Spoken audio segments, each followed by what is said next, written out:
GPSSB એટલે કે ગુજરાત પંચાયત સેવા પસંદગી મંડળની અંદર ટૂંક સમય પહેલા આપણા ઇલેક્ટ્રિકલ એન્જિનિયરિંગના વિદ્યાર્થી મિત્રો માટે એક ભરતી બહાર પડેલી હતી, એડિશનલ અસિસ્ટન્ટ એન્જિનિયર ઇલેક્ટ્રિકલ, બરાબર, ક્લાસ 3 ની પોસ્ટ હતી.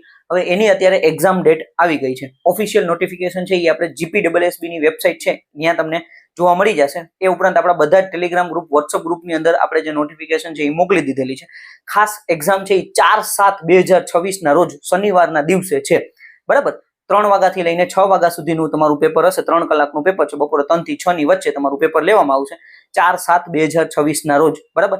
અને એ ઉપરાંત CBT બેઝડ તમારું પેપર છે, બરાબર. કોમ્પ્યુટર બેઝડ ટેસ્ટ છે. એ તમારે 200 માર્કની આપણી જે એક્ઝામ છે એ પેપર તમારે દેવાનું છે. ઓકે ફ્રેન્ડ્સ, એટલે ખાસ હવે આમ તમે જોવા જાવ તો કે ભાઈ 4/7 પ્રમાણે તમે ગણતરી કરો તો તમારી પાસે 1.5 મહિના જેવો સમય છે, બરાબર. આ 1.5 મહિનાની અંદર ફૂલ તમારે તૈયારી કરીને આની અંદર આગળ વધવાનું છે, બરાબર. સિલેબસ પણ આવી ગયો છે. આજના દિવસ અથવા કાલના દિવસની અંદર સિલેબસનો વિડીયો પણ આવી જશે, જેથી હવે તમે તૈયારીની અંદર લાગી જાવ. 1.5 મહિનો ફૂલ તમે આની અંદર મહેનત કરશો તો સારી જગ્યાએ પહોંચી જશો, બરાબર. બાકી કંઈ પણ ક્વેશ્ચન હોય તમે કમેન્ટ કરી શકો છો, પર્સનલમાં મેસેજ કરી શકો છો. Thank you friends.